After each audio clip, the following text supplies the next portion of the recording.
ധാർമ്മികതയുടെ കാര്യത്തിൽ അത്ര ഒരു പൂർണ്ണമായിട്ടുള്ള അഭിവൃദ്ധി അല്ലെങ്കിൽ ഒന്നും നമുക്ക് അവകാശപ്പെടാനില്ലായിരുന്നു എന്നാണ് ആ പ്രാചീന ഭാരതത്തിൽ പോലും. അന്നും ഇങ്ങനെയുള്ളവരുണ്ട്. ഉണ്ട്. ഇപ്പോൾ ധർമ്മം എന്താണെന്ന് അറിഞ്ഞുകൂടായികയല്ല, അല്ല, ധർമ്മം എന്താണെന്ന് അവിടെ അനുഷ്ഠേയമായത് എന്ത് കർത്തവ്യമാണെന്ന് അറിയാമായിരുന്നിട്ടും അത് എഴുന്നേറ്റ് ആ സദസ്സിൽ പറയാനുള്ള ഏതോ തരത്തിലുള്ള ഒരു വൈമനസ്യത്തിന്, വൈക്ലഭ്യത്തിന്, ഏതോ ഒരു വിഘാതത്തിന് ഇവർ വിധേയരായിരുന്നു. ആചാര്യന്മാർക്കും ആചാര്യനായിട്ടുള്ള ആളാണ് അവർ. ഈ പക്കൽ നിന്ന് ഈ വിധേയത്വം വന്നു എന്നുള്ളത് കാരണം ഈ അർജുനന് തോന്നിയ യുദ്ധാരംഭത്തിൽ തോന്നിയ വിഷാദമുണ്ടല്ലോ, അർജുനന് യുദ്ധാരംഭത്തിൽ തോന്നിയ വിഷാദം, ഇത്രയും ആളുകളുടെ കൂട്ടനരഹത്യ സംഭവിക്കുന്ന യുദ്ധത്തിൻ്റെ സമാരംഭത്തിൽ അർജുനന് സ്വാഭാവികമായി തോന്നിയ ഹൃദ്യമായ വിഷാദം, ഈ ഹൃദ്യമായ വിഷാദം യുദ്ധാനന്തരം ധർമ്മപുത്രർക്കുണ്ടാകുന്നുണ്ട്. വേണ്ടി വന്നല്ലോ. വേണ്ടി വന്നല്ലോ. ഇത് സമയത്തിൻ്റെ വ്യത്യാസം മാത്രമേ ഉള്ളൂ, രണ്ടുപേർക്കും ഉണ്ടാകുന്നുണ്ട് വിഷാദം. ആ സമയത്ത് വീണ്ടും ഭഗവത്ഗീത ഉപദേശിക്കണമെന്ന് പറയുന്നില്ലെങ്കിലും കൃഷ്ണനെയാണ് ആശ്രയിക്കുന്നത്. എൻ്റെ ഈ വിഷാദം, എനിക്ക് ഈ രാജ്യം വേണ്ട, എനിക്ക് ഈ സമ്പന്നത വേണ്ട, എനിക്ക് രാജ്യം ഭരിക്കേണ്ട, ഞാൻ ഈ രാജ്യം യുയുത്സുവിന് കൊടുക്കാൻ പോവുകയാണ്.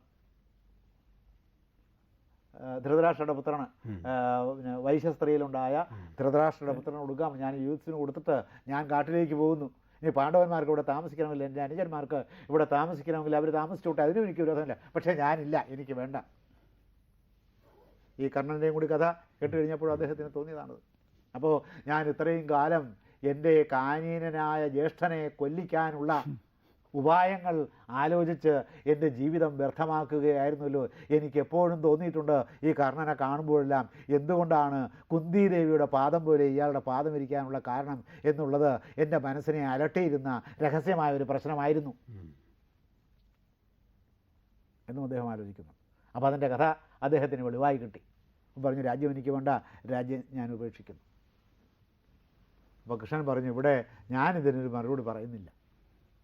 സർവധർമ്മജ്ഞനായ ഭീഷ്മപിതാമഹനുണ്ട്. അദ്ദേഹം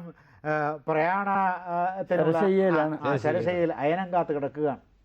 വേദനകളൊന്നുമില്ലാതെ സ്വന്തം പ്രഭാവം കൊണ്ട് ശരശയ്യയിൽ കിടക്കുന്നതിൻ്റെ വേദന അറിയാതെ ഈ നല്ല മെത്തയിൽ കിടക്കുന്ന പോലെ കിടക്കുകയാണ് അദ്ദേഹം. സ്വച്ഛന്ത മൃത്യു ആയതുകൊണ്ട് നമുക്ക് അദ്ദേഹത്തിനോട് പോയി നീ സംസാരിക്കുക, നിൻ്റെ സങ്കടങ്ങൾ പറയുക.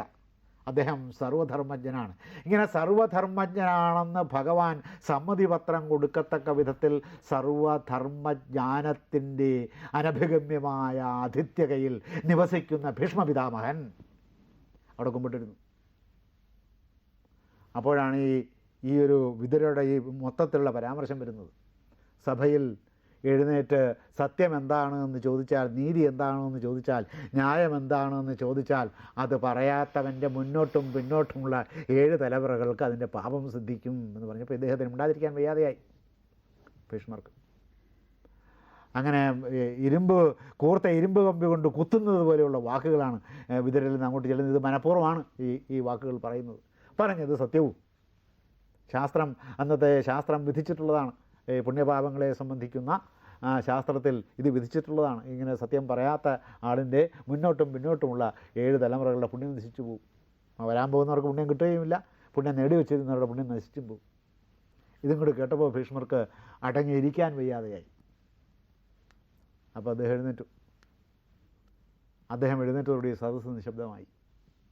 അദ്ദേഹത്തോടുള്ള ബഹുമാനം അത്ര ഗംഭീരമാണ്. സദസ്സ് നിശബ്ദമായി, സദസ്സ് വരച്ചു വെച്ചതുപോലെയായി. അപ്പോൾ അടുത്തിരുന്ന സഞ്ജയനോട് ധൃതരാഷ്ട്രർ ചോദിച്ചു, എന്താ ഒരു നിശബ്ദത? അപ്പോൾ അത് ഭീഷ്മപിതാമഹൻ എഴുന്നേറ്റു. പേടിയുണ്ട് ഇദ്ദേഹത്തിന്, എന്താ ഇദ്ദേഹം പറയാൻ പോകുന്നു അറിഞ്ഞൂടല്ലോ. ന ധർമ്മസൗക്ഷ്മ്യാത് സുഭഗേ വിവേക്തും. ധർമ്മസൗക്ഷ്മ്യം, ധർമ്മത്തിൻ്റെ സൂക്ഷ്മത കൊണ്ട് സുഭഗേ, അല്ലയോ പാഞ്ചാലി, വിവേക്തും ശക്നോമിതേ പ്രശ്നമിമം യഥാവത്. ഇതിൻ്റെ യാഥാർത്ഥ്യ ബോധത്തോടുകൂടി നിൻ്റെ പ്രശ്നത്തെ അപഗ്രഥിച്ച് ഒരു മറുപടി പറയാൻ ധർമ്മം സൂക്ഷ്മമാകയാൽ എന്നാ ശക്നോമി, ഞാൻ ശക്തനല്ല. ഇതാണ് അദ്ദേഹം പറഞ്ഞത്. എത്ര കരുതി, എത്ര യാഥാർത്ഥ്യമാണെന്ന് മറ്റുള്ളവർക്ക് തോന്നത്തക്ക വിധത്തിൽ ആണ് അദ്ദേഹം മറുപടി പറഞ്ഞത്. അപ്പോൾ ധർമ്മമെന്ത് എന്ന് വിധിക്കാൻ ഞാനിവിടെ ശക്തനല്ല. ഇവിടെ നമുക്കുള്ള ചോദ്യം, അപ്പോൾ പിന്നെ ഇവർ രണ്ടുപേരും എങ്ങനെയാണ് ധർമ്മം വിധിച്ചതെന്നാണ്.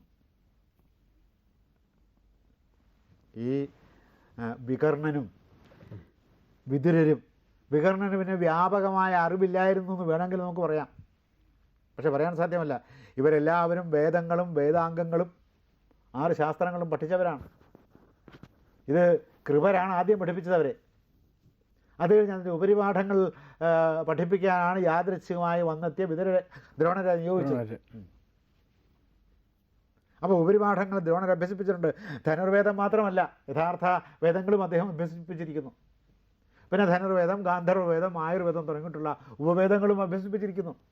അല്ലാണ്ട് ഇവർക്കൊന്നും ഈ അഭ്യാസത്തിൻ്റെ കുറവില്ല, ജ്ഞാനത്തിൻ്റെ കുറവില്ല, പഠിപ്പിൻ്റെ കുറവില്ല, വിദ്യാഭ്യാസത്തിൻ്റെ കുറവില്ല.